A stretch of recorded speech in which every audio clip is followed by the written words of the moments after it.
Each year, Microsoft Research hosts hundreds of influential speakers from around the world, including leading scientists, renowned experts in technology, book authors, and leading academics, and makes videos of these lectures freely available.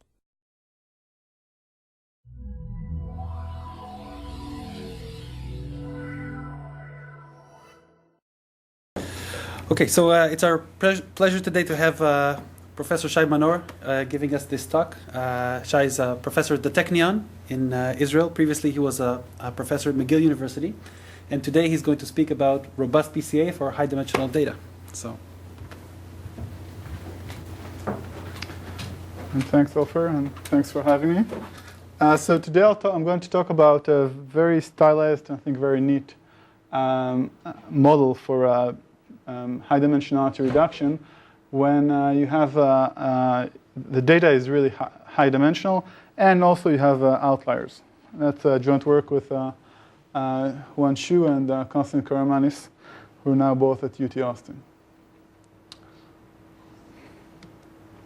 Okay, so I'll explain more about the problem, but first I would like to situate it in a somewhat more general setup.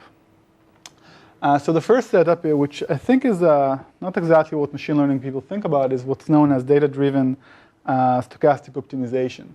So you want to optimize the expectation of some function under some unknown measure, but you don't have this function. All that you have is some measurements. And the problem is that a constant factor of your measurements are corrupted. So, maybe even chosen by adversary, maybe just your simulation crashes or something bad happens to those samples. But you still want to maximize your original function. So obviously, in this case, if you have those corrupted omega j's are really bad, then it can screw up everything completely. And then the other sort of context is how to find a hidden structure. So you have noisy measurements, you have hidden structure, and you want to sort of figure out what's happening. And the classical examples, I guess classical by now, is compressed sensing. And basically, you have noisy measurements, and you want to find the sparse support, or more generally, low-dimensional manifold learning. So you have an intrinsically low-dimensional manifold, and you want to learn it. And really, the issue here is that, unfortunately, you will have outliers. So you have a few points that really screw you up completely. So in this talk, I'm going to talk only about a very simple model. So my F in the optimization setup is just the norm, or in the case of one dimension, just the absolute value of X transpose W. And the hidden structure that I'm looking for is a simple low-dimensional linear manifold. So this is a classical machine learning problem with a twist of having outliers. And as we'll see, we also have high dimensions. So just a quick reminder of what is PCA. So PCA, you observe high dimensional points, and then you find the least square error subspace approximation of these points. I will assume that the dimension is known and fixed. So as far as we're concerned, dimension is known. We do not bother with finding the dimensionality. And then the applications are many in data analysis, communication, pattern recognition, image processing, machine learning, and so forth. I think machine learning PCA is taught in 3 or 4 different classes in undergrads today. So just let me show you a picture, and we'll see this picture more than once. We'll see it now in 2 dimensions. So we have a signal, and the signal is pretty. Is there some pointer here or something? Finger? There's usually.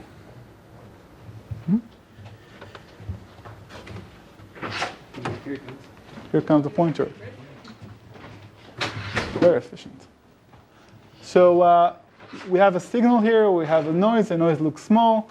And here we have another point in the noise. We assume the noise is spherical, isotropic in general. And here you just have a very simple, nice one-dimensional line, essentially. And we have y equals ax plus v. And this is a very easy problem.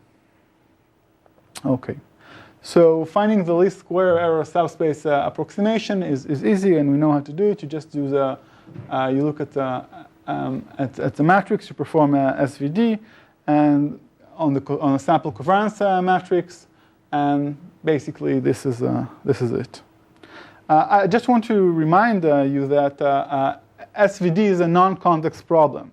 So this is possibly the only non-convex problem that we actually know how to solve efficiently. And it's really crucial that we have a quadratic objective function. So if you just change it from a quadratic to something which is slightly different, then the problem becomes harder. At least we don't know how to approach it. And the consequence is that we have sensitivity to outliers. So even if you have a single outlier, your data can become, your output can become arbitrarily skewed. So just let me convince you. You have imagine that you have one-dimensional object, and then put a point somewhere over there on the moon, and that's going to switch everything to be horizontal. So I mean, if you tried playing with PCA ever, then you know that even a single outlier can screw things completely. But one outlier is not a problem, right? You can enumerate, throw a point out, have a subspace, and find just reject outliers. And the problem that we're having here is what happens if you have a constant fraction of outliers. So you have a lot of data, and you have say a small fraction, 0.1% of the data are corrupted. And that's certainly not something you can deal with a rejection procedure. So the model that I'm going to talk about today has two distinct features. So the first feature is that the data are extremely high dimensional. And what I mean is that the number of observation is essentially the same as the dimensionality. And there is no point in looking further because we can always embed the data in a if we have endpoints, we can always embed that in an n-dimensional space.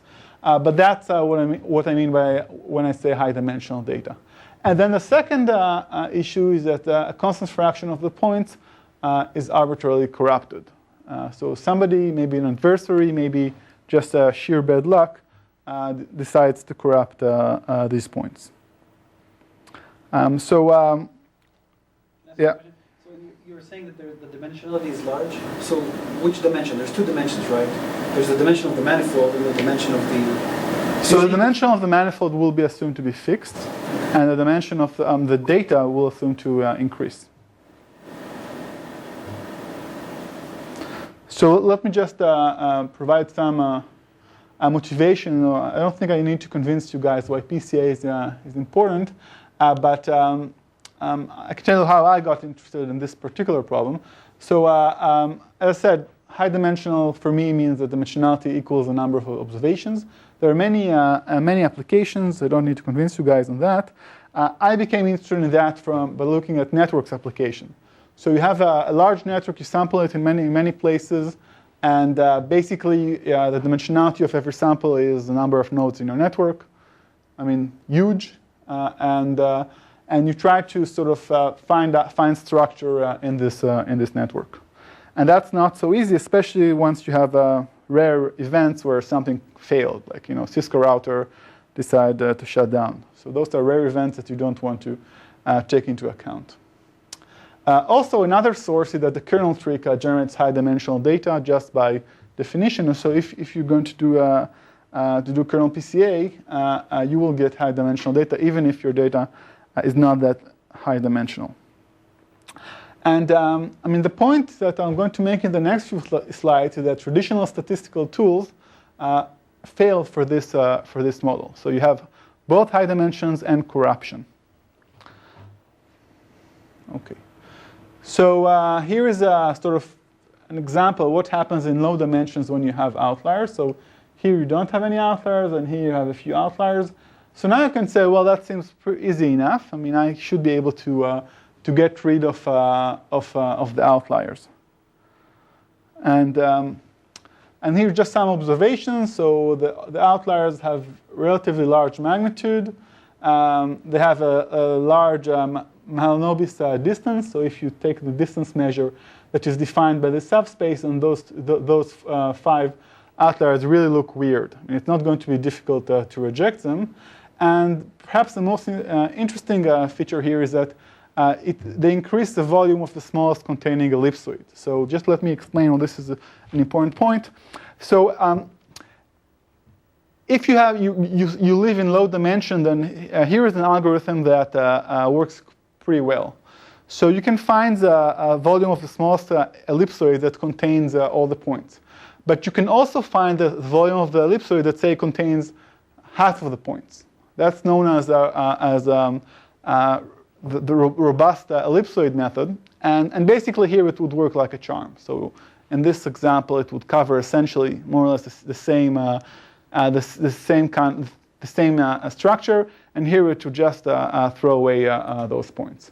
So finding this ellipsoid turns out not to be very difficult in low dimensions. So we see that there are several different ways to distinguish corrupted data in low dimensions. Yeah? So I'm curious, why do you make the assumption that corrupted data looks like that? Is there something that... I will not make this assumption. So this is just for the sake of illustration. I mean, just one thing to note is that if the corrupt data should be somewhere. If the corrupt data coincides with the data that you have, then great, right? The adversary that corrupted it did not do you any harm. If the corrupt data is far away, then you will be able to find it easily. So in low dimensions, what's known as the robust ellipsoid method would work quite well. But as we'll see in high dimension, it will not. And I do not make any assumptions here. This is just for the sake of illustration. Okay, now what happens in high dimensions? So in high dimensions, none of those nice properties is going to work, as we'll shortly see. So it's not reasonable to assume that outliers have large magnitude. The Mahalanobis distance is not going to be different than normal points. And the smallest containing ellipsoid will have a volume of 0 in any case. Okay, so our goal is to find, we want to have the robustness to the corrupted data. And just to sort of illustrate a point here, there are many measures that you can think about. Why would I call something a robust estimator? One measure is a breakdown point. So I don't know if people here are familiar with that, so let me just explain. If you have an estimator, say of the mean of a distribution, then the breakdown point is basically how many data points an adversary should corrupt to arbitrarily change my estimator. So let me give an example. Well, suppose you want to estimate the mean of a distribution. So one thing you can do is just take the empirical mean of what you observe. Now, if an adversary takes your data and just corrupts one single point and puts it in very close to infinity or to minus infinity, the adversary can arbitrarily change the value of your estimator. So the breakdown point of empirical mean is really O of 1. So just a single sample can destroy your estimate. However, the median, if you want to estimate the median, then taking the empirical median is much more stable, because if an adversary decides to change it and just put some value at infinity, then it's not going to change the median by much. So a measure of robustness or some start measuring robust statistics is the breakdown point. This is something that we will allude to.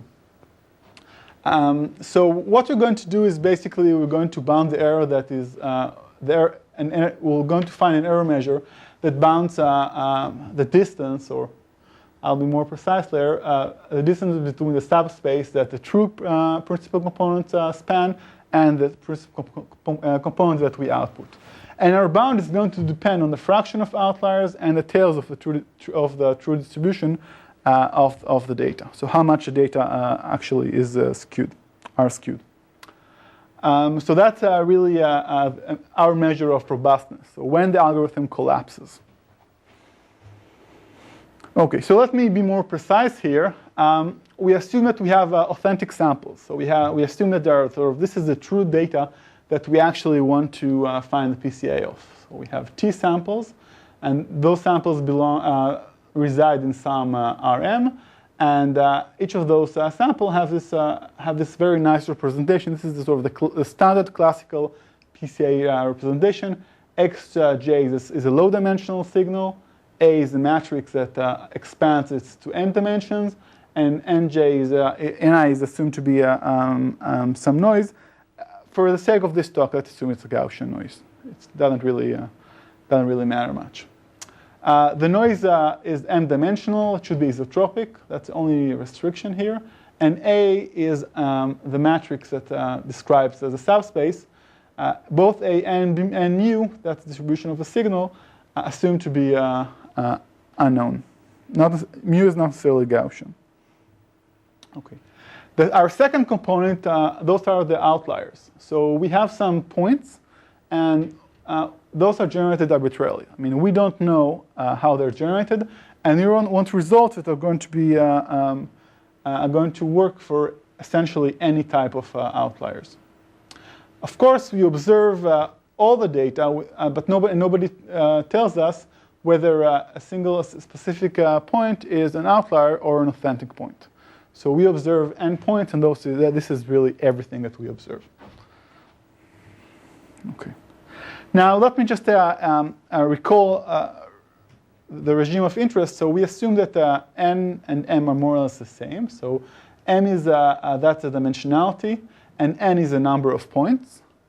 And we assume that the signal, which is really A transpose A, is much bigger than 1. Now, let's just sort of, and here it says scale slowly, and this is really an important and somewhat unbelievable point. Perhaps not very credible, but trust me, it's true. So you can think about this as a signal, and we have a noise that is m-dimensional. This is this noise. The magnitude of the noise scales linearly. The magnitude of the signal increases, but it scales slowly, in a slower pace than linear. So the signal-to-noise ratio that we are going to have, in fact, is going to decrease to 0. So the signal is going to become much smaller than the noise, and that's one of the surprising features of this setup. And our objective is to retrieve A. So basically, to identify A and to retrieve it. Of course, we need to be a little bit more precise here, but what do we mean by retrieving? Okay. Let's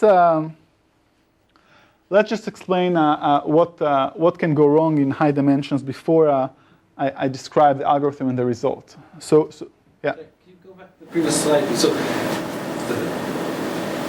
yes. Yeah. So what do you mean scale slowly? I mean, I thought that maybe m would increase in the dimension, and you're saying A, so A also increases? A grows with time?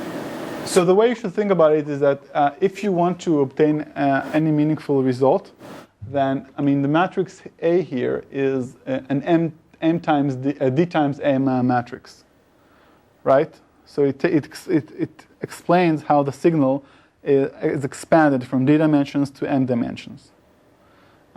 This matrix has to grow with m, but for any result to be meaningful, but it can grow in a sublinear rate.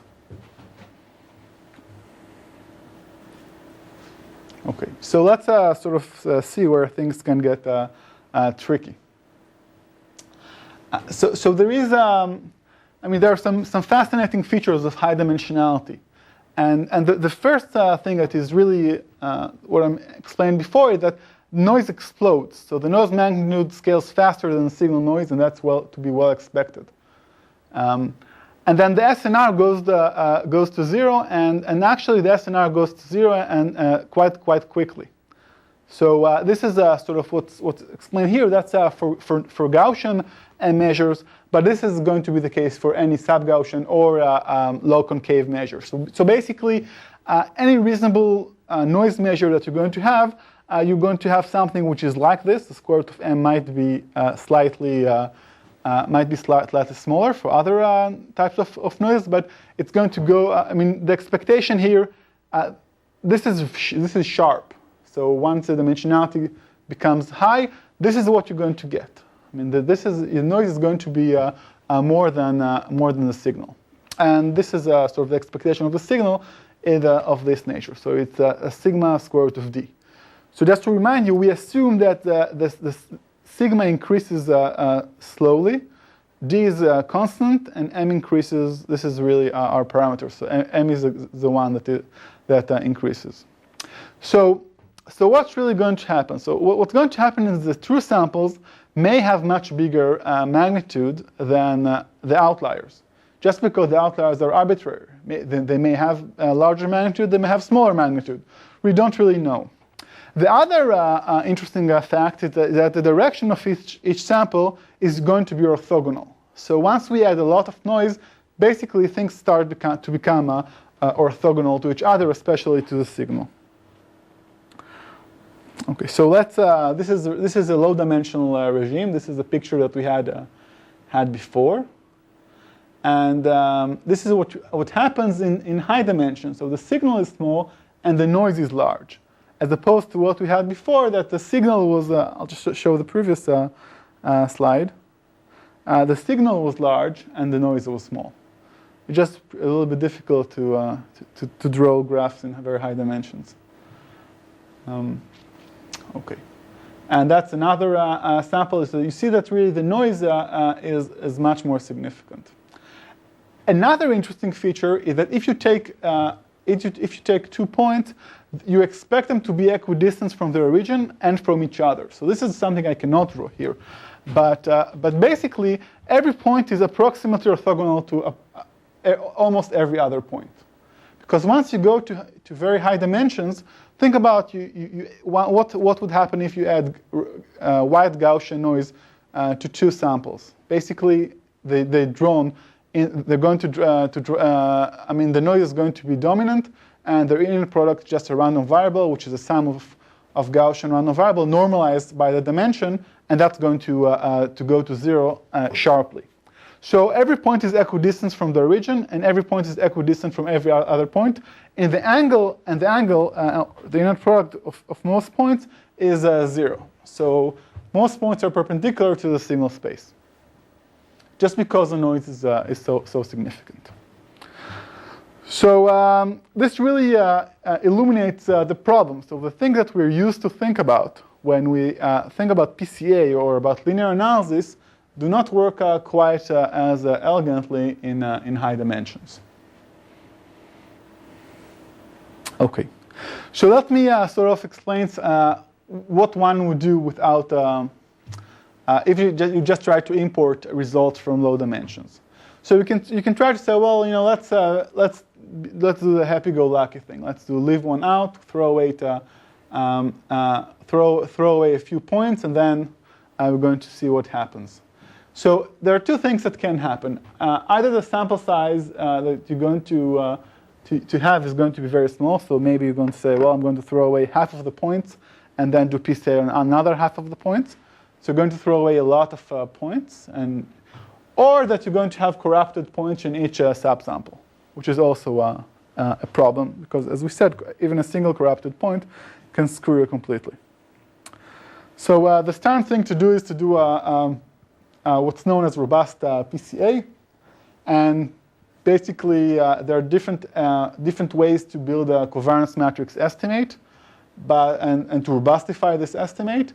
The problem is that, of course, I mean, if you want to have consistency when you estimate a covariance matrix, you need to have a lot of samples. Now, the dimensionality and the number of samples are more or less the same, and you need twice as many parameters. You need just too many parameters to be able to do it efficiently. So basically, you just don't have enough observations to do it if you just try to do the standard robust estimation. Okay. So now you can say, well, let's just throw away points that have large magnitude. Now this is going to fail because basically all points have the same magnitude, which is a random variable. It's the magnitude of the noise, and you're just going to throw away some points. And that's, you have no way to know if these points are going to be outliers or authentic points. So this is not going to work because this is certainly a reasonable thing to do. The adversary can decide to put the bad points, the outliers in the middle. Okay, so you can try to remove points with large Mahalanobis distance, but that also is not going to work because the noise dominates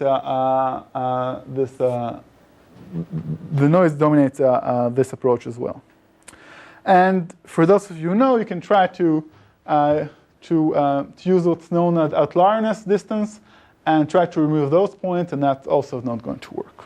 If you don't, just the median is not something that would work here because the same example really. If, I'll explain to you offline if you're interested. So, okay, so for these reasons, basically, all the robust estimations that I'm familiar with, so N estimation, peeling, ellipsoid peeling, outlier rejection, trimming, and so forth, are just not going to work because the noise is too large, and I don't think that one can make those approaches work. It just seems to be something that is inherently more difficult.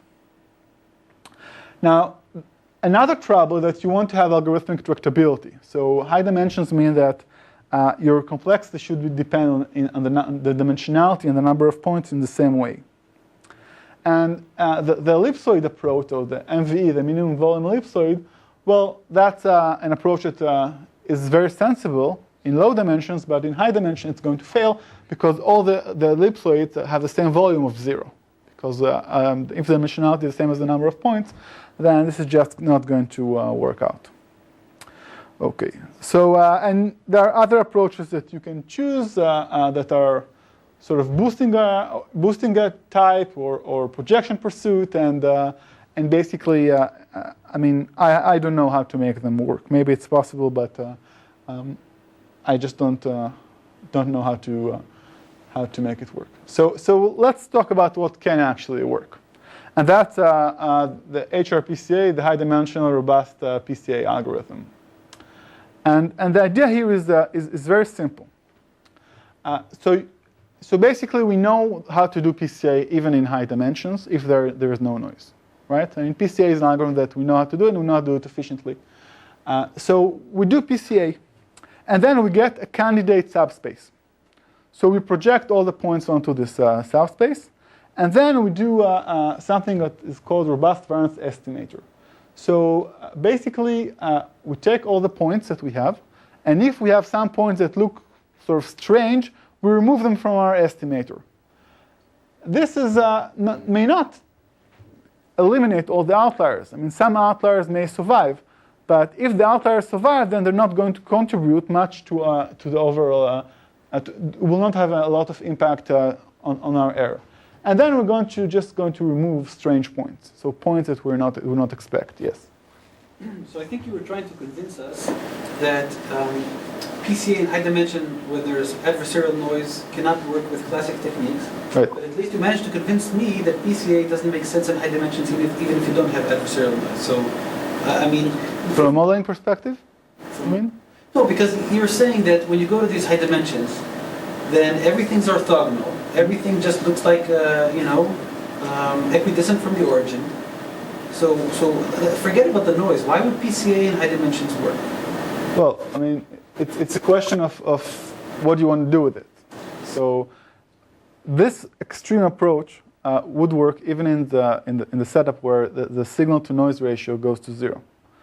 I'm not sure this is when the signal to noise ratio goes to 0, then from a compression perspective, I agree with you. But when it's above 0, I disagree with you, because this offers you a way to do better compression. Okay, so I agree with you that when the SNR goes to 0, then this is really, really an issue. But when the SNR is not 0, then I think it makes sense as much as it makes sense in any other approach. Okay, remember that the outliers are, even if your noise is not very large, outliers can still screw you, all the way, because basically even a single outlier can make your PCA or similar approaches fail. Does it matter what robust variance estimator you use? It's just an M estimator is fine for variance, or? So the short answer is it doesn't matter. But if you want to get the rates or to get tight results, then you need to choose. I mean, you need to be careful. But in principle, it doesn't matter. Okay. Yeah. So how do the outliers differ from real but noisy? I'll explain. This is an excellent question. I have a slide on that. Okay. All right. So just let's. What are our desiderata? So we want to have tractability, more or less the same as standard PCA. We want to have robustness and some performance guarantees. I want to have to be asymptotically optimal, and by that I mean that if the number of outliers is small, so there really are only 3 outliers, then we want to have perfect recovery, and we want the algorithm to be kernelizable. Okay, so just let me remind you what is the problem setup, because there are many letters here. So we have t authentic samples, n minus t outliers, and you observe the union of both the authentic samples and the outliers, and of course we don't know which is which. We assume that the number of points and the dimensionality scale to infinity together. We assume that the signal, the norm of A transpose A, is big, so it scales to infinity, but possibly slowly. And we assume that the mu, which is our signal, that's the measure in RD, that defined x, is essentially symmetric, zero mean, and have exponential tails. Okay, so let's just make sure that we use the same language when we talk about the objective here. So our objective is, it's a little bit difficult to say when we're successful or not, because retrieving A precisely is, of course, hopeless. We can think about angle, like the angle is here. That makes sense for a one-dimensional recovery. And then what we really want is we want to understand how much variance is captured by the subspace. So this is pretty good. I mean, most of the variance is captured by the linear subspace. This is better. Essentially, all the variance is captured by the subspace that we find. This is not so good.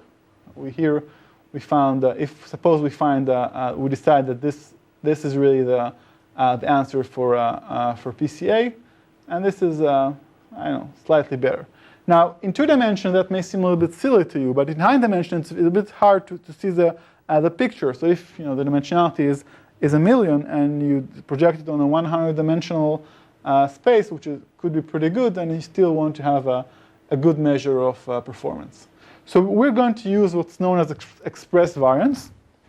So here you have, suppose that the true subspace is spanned by the vector W1 true to WD true, and then the express variance of some other set of vectors is defined by this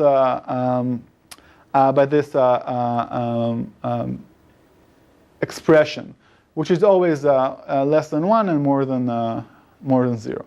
And it's 1 only in the case where the subspace spanned by the true principal component is recovered. And for d equals 1, then this is just cosinus square. So this is I'm not familiar of a very convenient way to talk about angles, and you can convert that to angles if you really insist, to high-dimensional angles. This is just something that is between 0 and 1. 1 is good, 0 is bad. Okay, so let me just remind you guys, or tell you if you don't know, what is a robust variance estimator. So this is something that we're going to use, and this is pretty important to understand. So you have endpoints, and then you decide, well, I'm not sure exactly if all those points are for real. So I'm going to order those points from the least to the highest. We're talking about a one-dimensional problem for now. And then, basically, I know that if I'm going to have an outlier, then this outlier can really change things in a radical way. But if I'll have an outlier, it's going to be either the smallest or the largest. And if I have 3 outliers and they have a significant effect, then there will be either the smallest or the largest or both. So the idea is basically you order your data, and then you do something which is akin to median. you take instead of, if you have endpoints, you take the t, or the hat t, most central points, and you compute your estimate of the variance just based on those points. That's pretty natural. Here we see a case where the outliers are really in the center. So if the corrupted points are in the center, that's not a big deal, because I will not have the real points that are over there, which I would like to have, but nothing really bad happened. I mean, my estimator is going to underestimate the variance, but it's not going to collapse. Of course, if the outliers are far away, then I'm going to throw them out. And then my estimator is still going to be pretty good. It's going to overestimate the variance, but again, not by much. So if I manage to throw away the outliers in this case, I'm all set. If I fail to throw the outliers in the first case, no big deal. Is where you need the assumption of symmetric noise? Of the symmetric signal, actually. Here I use a symmetric signal. Yes. Right. I mean, trying to lose a symmetric signal assumption is devastating. I mean, without that, basically, this approach fails completely, and then you have to pray. And symmetric outliers. Sorry? And as No, outliers they do not have to be symmetric. I mean, if you have more outliers over here, I mean, you just need to make sure that you throw them away. The outliers that don't look like your data, because some of the outliers may look like your data. That's fine. I mean, if instead of having two triangles here, we would have had 4, no big deal. So we don't need symmetry or any other assumptions on the outliers. But if your outlier is non-symmetric and small, that shift the mean? Yeah, it would shift. I mean, we will suffer some shift, but the shift cannot be too large. So any result that we can obtain is going to depend on the fraction of outliers.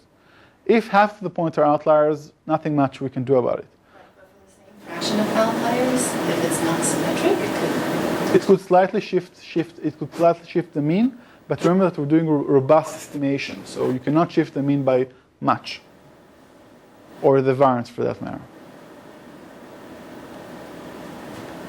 So think about it. If I want to estimate the mean of a sample, and I want to do it in a robust way, one-dimensional sample. So let's suppose that you have 100 points, and you're allowing 5 outliers. So I'm going to look at I'm going to order all the points from 5% to 95% and take their mean and ignore the 5 points that are lowest and the 5 points that are highest in value. That is not going to be a very good estimator in terms of variance, but it's going to be it cannot be destroyed. I mean, you cannot break it down with 1 outlier or with 5 outliers. Okay, so in pictures, here we look at the case where those are, so the outliers are close to the origin, and here we look at the case where once you do a projection, suppose that they're far from the origin. This is not a problem. We're going to be able to manage and throw them away. Here, when we do the projection, this is also not a problem because they're not going to make things very different for us. So it's sort of I never lose too much and approach to this problem. So this is really the idea of the algorithm, and let me explain. So you perform PCA on the empirical covariance. So that's computationally very easy. Then we look at the robust variance estimate on the PC.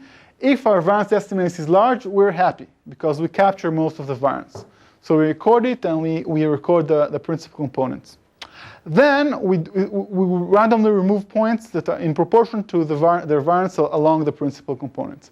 So basically, we see how much every point contributes to the variance. If it contributes much, it will have higher probability of getting rejected. And then we repeat until we remove enough points. So basically, every step of the algorithm is you perform PCA, you do robust variance estimate, you throw away a point, and so forth and so forth. And basically, you just output the last principal component that you managed to record. So let me be a little bit more precise. So you. Why do you want to do it randomly rather than deterministically? Okay.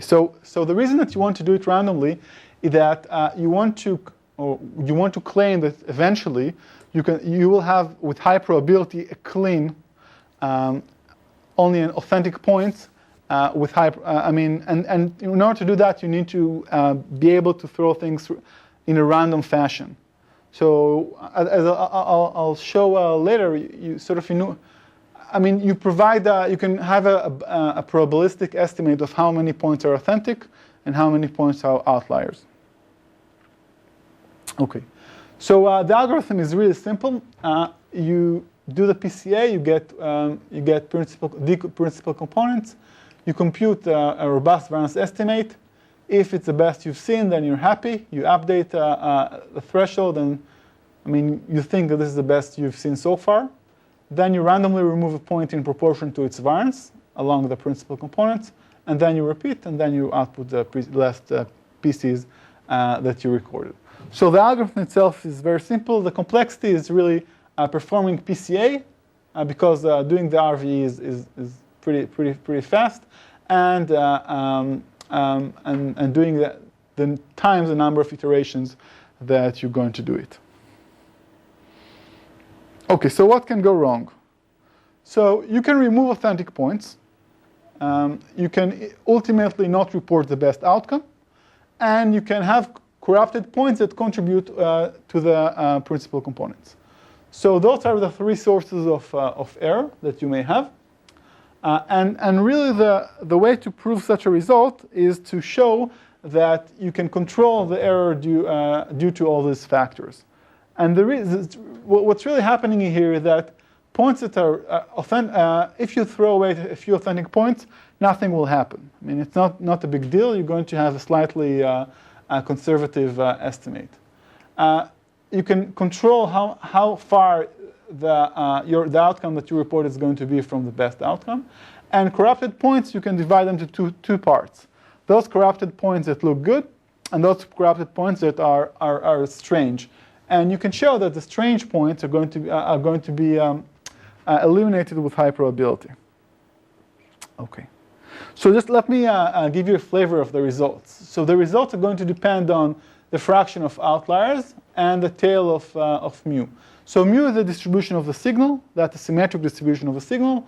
And that's something that we need to, it tells us really how strong the signal is.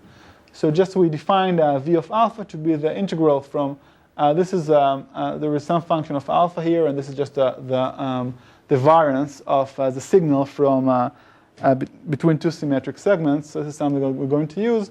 Think about it as something that goes to 1 quite quickly with alpha. Okay. So the theorem that we have is that, this is not the formal way to define it, but it holds in probability with respect to n, and sigma as they scale. So the number of points, the dimension, they scale in the same way, and the signal value.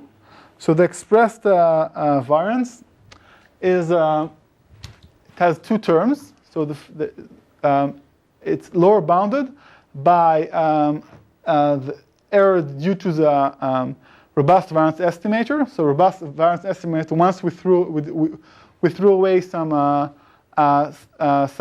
authentic points and random points, we're not going to get exactly what we want. So imagine that somebody gives me data with no outlier whatsoever.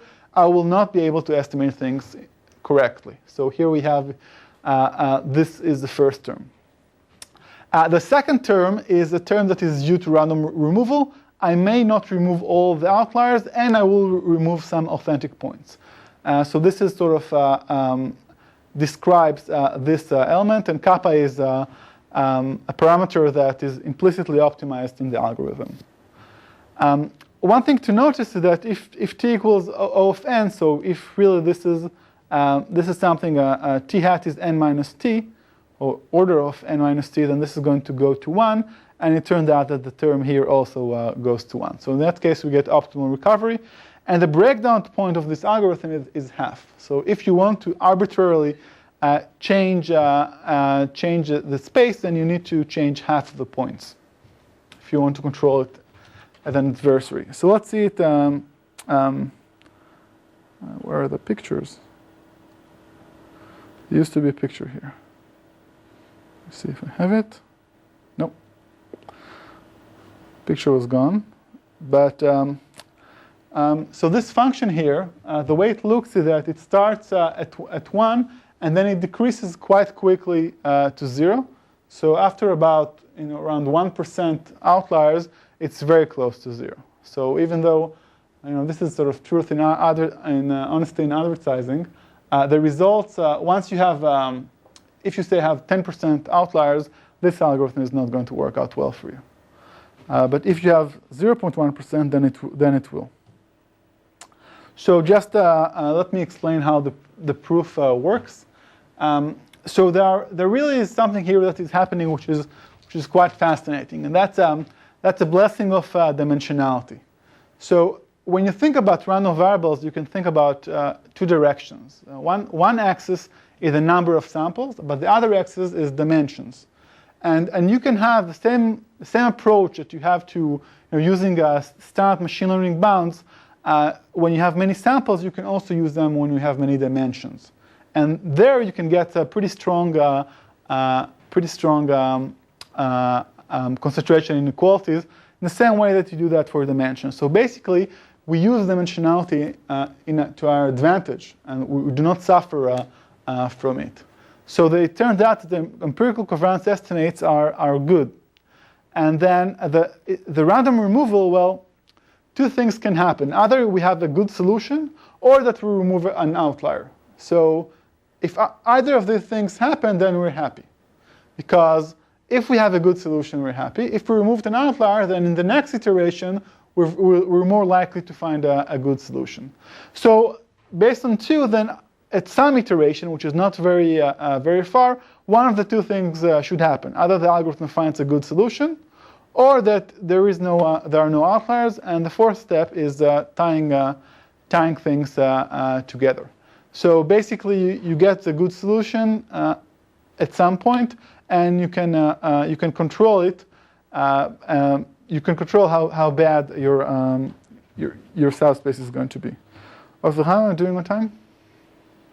I don't know, maybe 10 more minutes. Okay. So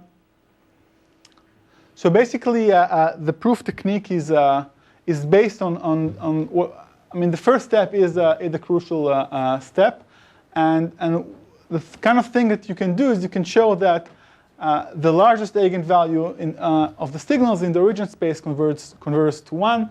So basically, when you look at how well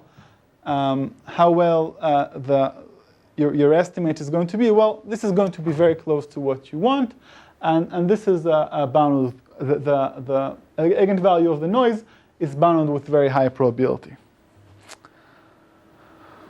So the next step is to show that the robust variance estimator is actually going to be very close to what you want for the d-dimensional signal x, and that's something that you can do in a strong sense.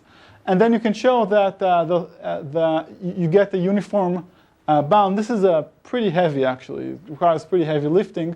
You can get a uniform bound for the signal variance, and that's something that I'll skip the details. This is actually one thing that might be useful for many.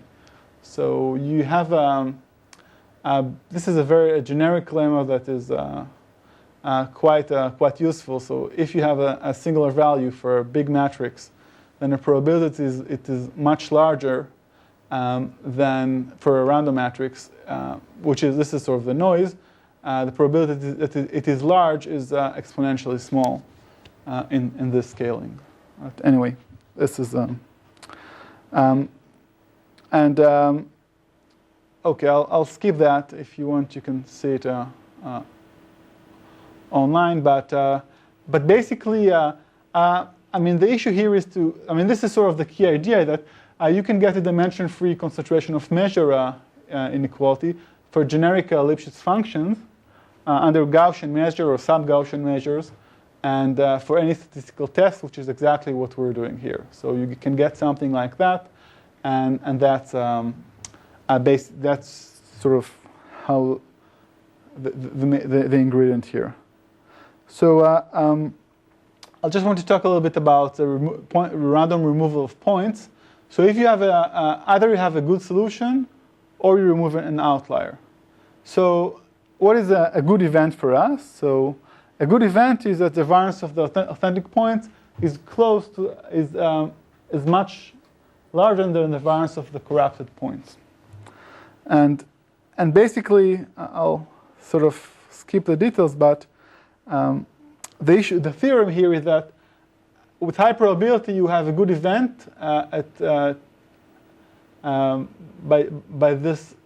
some time that depends on the number of outliers that you have. So you have endpoints, and this is a fraction of outliers, and you take this is a number bigger than 1, which you sort of use to find out when things are going to end. Now the trick here, and this is I think a pretty elegant trick, is to use basically the expected number of the corrupted points remove at each step is something like that. So this is a number smaller than 1. And then after m steps, the expected number of corrupted points is just simply m times kappa over 1 plus kappa. So if you'll take some extra n times 1 lambda n 1 over kappa, 1 plus kappa over kappa, 1 plus epsilon, then with exponentially high probability, you're going to throw away all the points, or that you found something, a good solution in the process.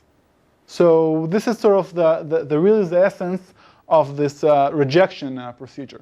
So either you're happy in the middle, or that at the end you manage to get rid of all the bad points with very high probability. And then, of course, the problem is that it's not IID, because once you throw away a point, everything changes. So you need to be a little bit careful and to use martingales for that. Okay. So, and then eventually you need to tie things together. I'll skip the heavy lifting. So just before I conclude, I just want to mention that everything that was mentioned here can be done in a kernelized way, because doing kernel PCA and doing PCA, I mean, if you can do kernel PCA, then you can do the approach. And it turns out that you can compute robust variance estimator in the kernel space, and you can do all the steps, and everything can be done in the same way. So at least one source for high dimensionality is just getting kernels. And then just to conclude, we developed a more or less generic methodology for handling dimensionality reduction when you have a lot of when your dimensionality is essentially the same as the number of observations, and the number of outliers is large. When I say large here, I don't mean that it's half of the points are outliers. I just mean that the number of outliers increases with dimension. Think 0.1% or 1%. So the key idea was to use projections and then verify that those projections are amenable to statistical tests. And if something does not look that it's right, then you just throw away a point that seems to contribute to the badness of the statistical test. And then you can extend it to very general noise model, to sub-Gaussian measures, to log concave measures. You can do quite a few extensions. It works well in simulations. It works well on real data as well. But there, the breakdown points that we find in practice is around 1%. So 1% seems to drive the algorithm quite crazy in applications. And then there are other problems that you have outliers when you have probabilistic models. That seems to be an interesting extension, and also to stochastic programming. And that's quite interesting, because usually we don't think about stochastic programming as a field that gets something from machine learning, but rather the other way around. That seems to be a case where we can do it in the other way. And also, it might be interesting to look at low-rank-based approach in the context of compressed sensing, which is somewhat different than PCA. So I think with that, I will conclude. So thank you. Yes? So you mentioned microarray data as an example of the kind of scenario you apply this to.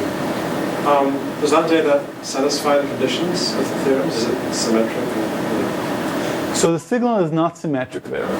At least, nobody really knows, but the models, the common models are not really symmetric. You can try to symmetrize it. But at least our experiment, so we experimented with macroarray data and with the network problem. The network problem worked much better than the macroarray data. Possibly we're more interested in that. So the network data is sort of about 50,000. The dimensionality is about 50,000, and the size is, as much as the computer can process. Yeah. In your simulations, how do you simulate the adversary who implants the outliers? So that's, of course, the problem. We do not know how to simulate an adversary that is optimally adversarial. But we just chose something that is, very big, very small mixture. We just played with it a little bit. We don't have a principled way to do it. Viewing that as a game, which we have tried, seems to be very difficult. From a computational perspective. So because you can view it as a game, right? You can say there are two players. One player is adversary. He tries to find the worst possible outliers, but it seems to be just very difficult. All right, thanks.